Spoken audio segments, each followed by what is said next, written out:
विशेष supreme court के निर्णय के आलोक में आपसे बातचीत करने आया हूं। आज सुप्रीम कोर्ट का फैसला आया है जिसमें पीएम केयर फंड को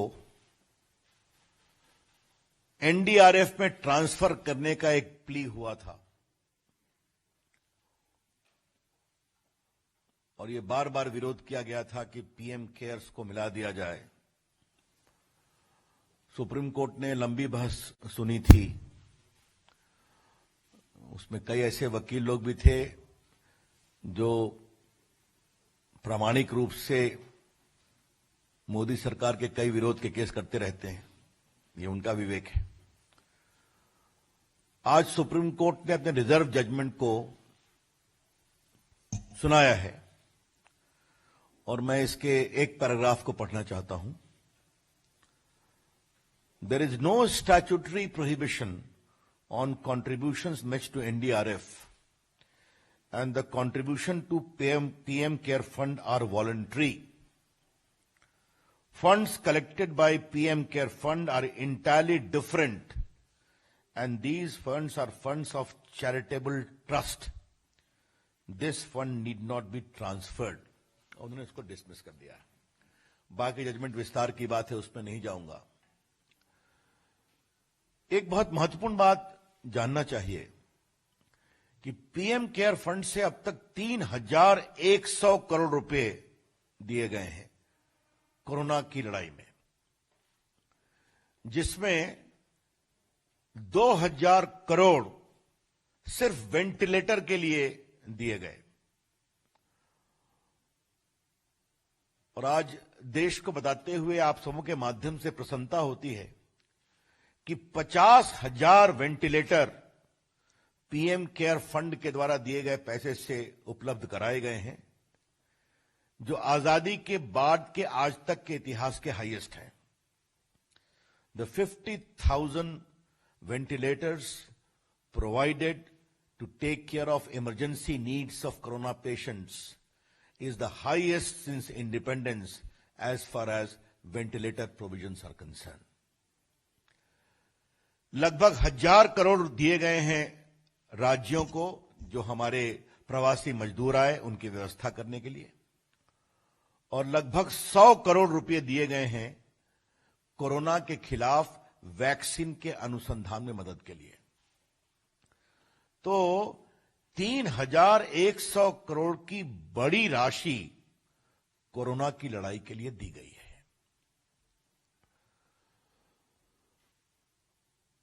हमारे पार्टी के मंच से आपको बताया गया है और मीडिया में भी आया है कि किस तरह डॉक्टर मनमोहन सिंह की सरकार के समय राजीव गांधी फाउंडेशन को एनडीआरएफ से पैसे दिए गए थे।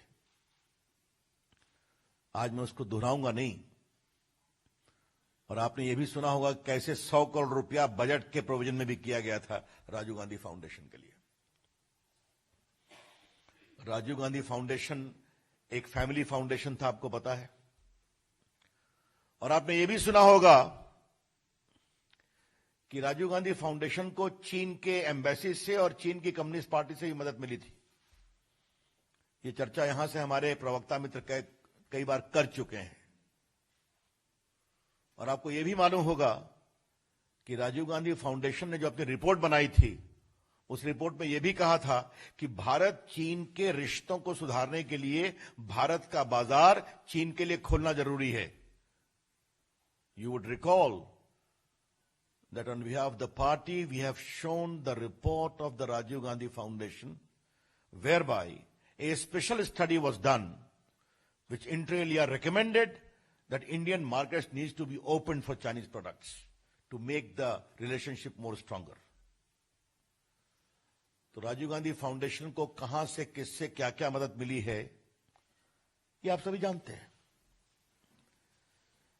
एक बात तो मुझे आपको बताना है जो समझना बहुत जरूरी है कि जो पीएम केयर फंड है ये एक रजिस्टर्ड पब्लिक ट्रस्ट है, रजिस्टर्ड पब्लिक ट्रस्ट। और जो आपके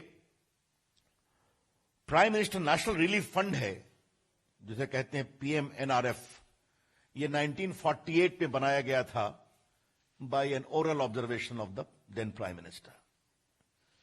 ये पीएमएनआरएफ जो 1948 में बना था, ये जो हमारे रिफ्यूजी आ रहे थे पाकिस्तान से, उनकी आवश्यकताओं के लिए, या कोई कभी अर्थक्वेक आ जाए या बाकी आ जाए, इसके लिए था। जबकि ये जो पीएम केयर्स है, ये एक रजिस्टर्ड पब्लिक ट्रस्ट है जिसके प्रधानमंत्री अध्यक्ष हैं, और ये कोविड ऐसी इमरजेंसियों के लिए बनाया गया है। ये बात समझना बहुत जरूरी है, दोनों में बहुत अंतर है। अब मुझे आपको बताते हुए कभी कभी आश्चर्य भी लगता है, मैं नाम तो नहीं लूंगा, कि ये जो पीएमएनआरएफ है, इसके एक कांग्रेस के बहुत सक्रिय सीए जो मंत्री भी थे, थ्रू आउट सीए वही रहे। अब ये भी आप समझ सकते हैं, और इससे अधिक बोलने की आवश्यकता नहीं है। Transparency is writ large in the PM cares fund, both in terms of legal requirement and both in terms of transparent management of funds received on a voluntary basis. इसमें पूरे फंड वॉलंटरी रूप से आते हैं। तो आज हमारी सरकार के 6 साल पूरे हो गए, हम 7वें साल में हैं, और बहुत गर्व के साथ हम कहना चाहते हैं, और पिछले 6 साल से मैं अपनी सरकार में मंत्री हूं, प्रधानमंत्री के निर्देश पर हमारी सरकार ईमानदारी से काम करती है, और अभी तक एक भी भ्रष्टाचार के आरोप लगाने की किसी को तथ्यों के साथ हिम्मत नहीं हुई। अब बाकी कुछ लोग अपना बोलते रहते हैं, तो छोड़िए, उसके बारे में क्या कहना है। नरेंद्र मोदी की सरकार ईमानदारी से काम करती है, इसे जनता का आशीर्वाद मिलता है, और वही ईमानदारी पीएम केयर फंड में भी दिखाई पड़ती है। तो चूंकि ये बहुत दिनों से चल रहा था, कई हाई कोर्ट में केस फाइल करवाए गए पीएम केयर फंड के खिलाफ, सुप्रीम कोर्ट में केस फाइल करवाए गए। इसके पीछे राहुल गांधी की टिप्पणी होती थी, परिवार के लोगों की टिप्पणी होती थी, और बहस करने वाले और पिटिशनर भी वही थे जिनका सरकार से विरोध रहता है। तो आज ये निर्णय आया, तो मुझे लगा कि आपके सामने इसको रखना चाहिए पार्टी की ओर से। इसी से जुड़ा एक दूसरा महत्वपूर्ण विषय,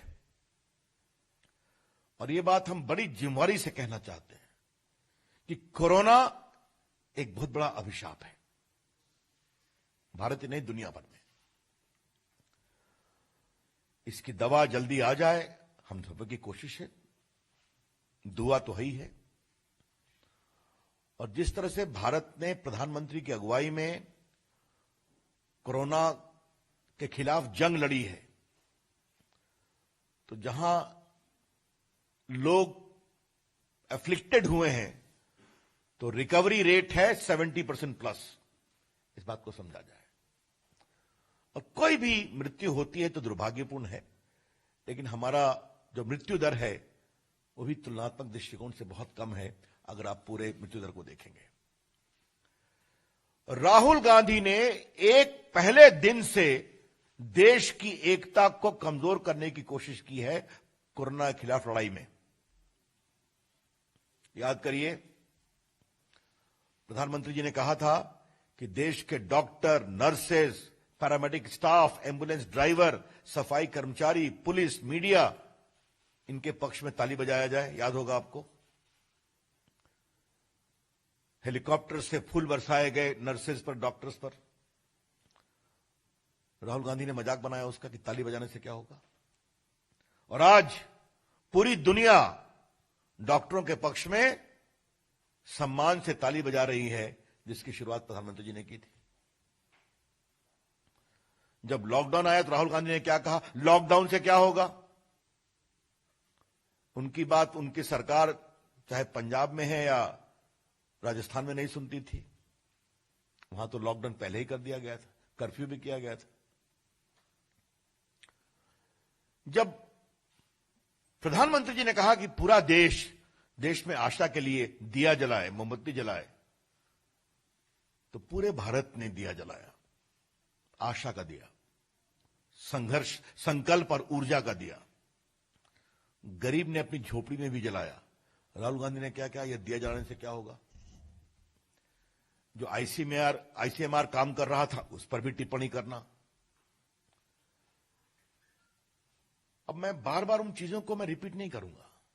और पीएम केयर फंड पर भी हमला करना।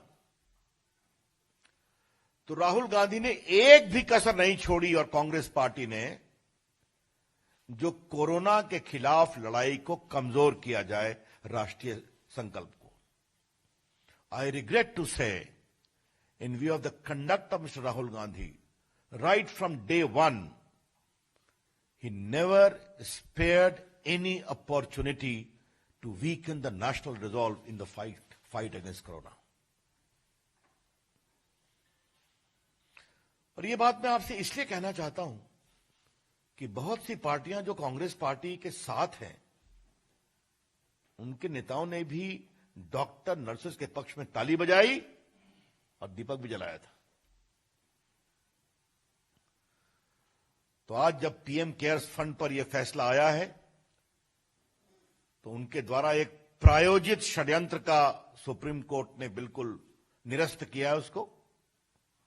और यह बिल्कुल ट्रांसपेरेंट फंड है पीएम केयर्स का। इसकी ईमानदारी से कार्रवाई हो रही है, पारदर्शी तरीके से इसका निवेश हो रहा है। मैंने बताया, रिपीट करूंगा, 2000 करोड़, लगभग 50,000 करोड़ वेंटिलेटर खरीदने के लिए, 1000 करोड़ मजदूरों के लिए, उनके पुनर्वास के लिए, और 100 करोड़ वैक्सीन की खोज में मदद करने के लिए।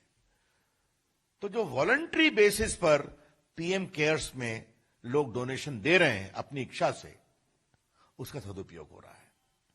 और जब सुप्रीम कोर्ट ने मोहर लगाई है, तो मुझे लगा कि आज पार्टी की ओर से हम ये चर्चा करें, आपको बताएं, और किस तरह से कांग्रेस पार्टी और विशेष रूप से राहुल गांधी के द्वारा राष्ट्रीय संकल्प को कमजोर करने की कोशिश की गई, जो कोरोना के समय सबसे अधिक आवश्यक थी, उसकी भी चर्चा करना जरूरी है। That's all from my side, open two questions.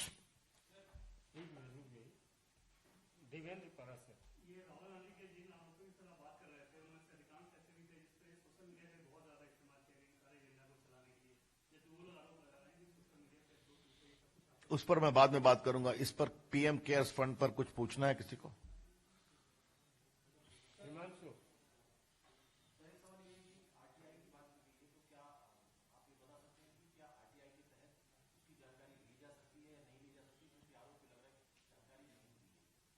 देखिए, मैं एक बात आपसे साफ साफ कहूंगा, इस देश में आजकल दो प्रकार के लोग हैं।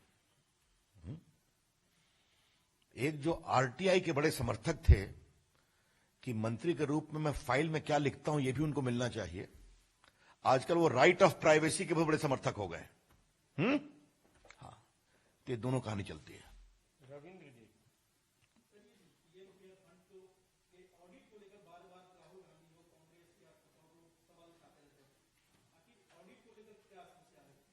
कोई समस्या नहीं, ऑडिट होगा। ये तो वेबसाइट पर है सब कुछ। मैंने कितना खर्चा किया है पूरा बता दिया आपको। वेबसाइट पर जाइए, ऑडिट भी होगा, जो आपको वहां पर बाकी राशि क्या हुई मिलेगी। ये नरेंद्र मोदी की सरकार है। यहां पब्लिक ट्रस्ट बना है, रजिस्टर्ड हुआ है, कौन कौन ट्रस्टी हैं ये भी पता है, बाकायदे ऑडिट होगा और देश को बताया जाएगा। सब कुछ वेबसाइट पर है। यहां यह नहीं होता है कि बजट में राजीव गांधी फंड को फाउंडेशन के लिए 100 करोड़ और बाकी एनडीआरएफ के फंड से फाउंडेशन को, ऐसा नहीं होता है।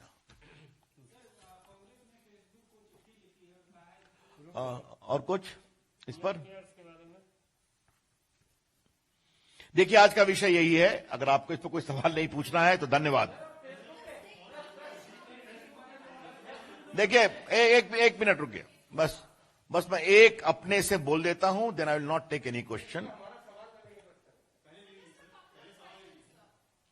अच्छा, सब अपने सवाल दे दीजिए, मैं बस एक जवाब दूंगा। सब लोग एक मिनट, सवाल दे दीजिए, फिर एक का जवाब हो जाएगा।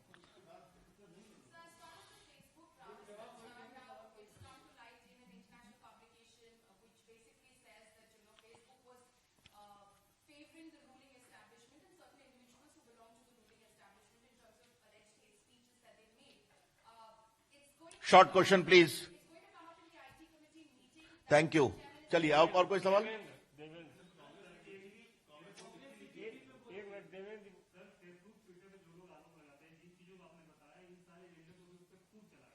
चलिए धन्यवाद। और कोई सवाल?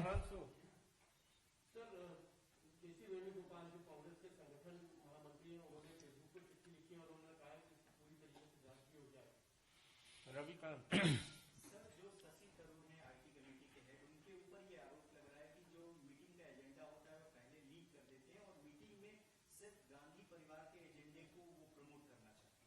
अमित जी यामिन। चलो धन्यवाद। राहुल, देखिए इसके दो विषय। पहला विषय है जो एक वॉल स्ट्रीट जर्नल में चीजें छपी हैं, वो विषय फेसबुक अपना तय करेंगे, ये उनकी पॉलिसी सिस्टम है। कल मैंने राहुल गांधी के ट्वीट का जवाब ट्वीट पर दिया है, जिसको आपने देखा है, आपने चलाया भी है। वो पार्टी की ओर से प्रामाणिक स्टैंड आपके सामने है। जहां तक बाकी सवाल है, पार्टी के आईटी विभाग की ओर से बताया गया किस तरह 700 पेजेस जो बीजेपी के समर्थक के थे उसको हटा दिए गए फेसबुक के उस पर से, आपको मालूम है। तो ये भी एक सच्चाई है। बाकी इसके बारे में पार्टी के वरिष्ठ प्रवक्ता लोग बैठे हैं, आगे आपको बताएंगे। लेकिन मैं आपसे एक बात अवश्य कहूंगा, मैं किसी प्लेटफॉर्म का नाम नहीं लूंगा। अगर प्लेटफॉर्म पब्लिक प्लेटफॉर्म है तो हर विचार के लोगों को अपनी बात रखने का अधिकार है। If the platform in question is a public platform, then every Indian, regardless of his ideology or commitment, has got the right to convey his or her views on that platform. क्या यह सच्चाई नहीं है कि कुछ लोग समझते हैं कि उस प्लेटफॉर्म पर उनकी मोनोपोली होनी चाहिए, भले ही उनका राजनीतिक वजूद खत्म हो गया हो? It is a hard fact in the country. We need to know that people whose political base has shrunk like anything seek to dominate public discourse on these platforms. That is not right. जहां तक hate वगैरह की बात है, अब ये चर्चा का विषय है और मैं स्टैंडिंग कमेटी पर कुछ बात नहीं कहूंगा, क्योंकि वो पार्लियामेंट्री कमेटी है, उनका अपना तरीका काम करने का है, अपने नियमों के अनुसार वो काम करें। लेकिन अगर हेट स्पीच की बात है तो आज मैं पार्टी के प्लेटफॉर्म पर बैठा हूं तो दो उदाहरण देना चाहूंगा। सोनिया गांधी ने कहा था अब आर पार की लड़ाई होगी। यह हेट स्पीच है या नहीं? और राहुल गांधी ने दिल्ली में पब्लिक मीटिंग में कहा था कि देश के लोग प्रधानमंत्री को डंडे मारेंगे। यह हेट स्पीच है या नहीं है? It is a text book case of instigation for violence. ये समझना चाहिए। चर्चा होगी तो देखा जाएगा। That's all from my side. हां, एक मिनट। राहुल गांधी जी ये समझते हैं कि जो हमारे लायक काम नहीं करता वो संघ आरएसएस और बीजेपी के दबाव में है। अब इसके बारे में क्या कहा जाए? देश की जनता इसका जवाब देती रहती है।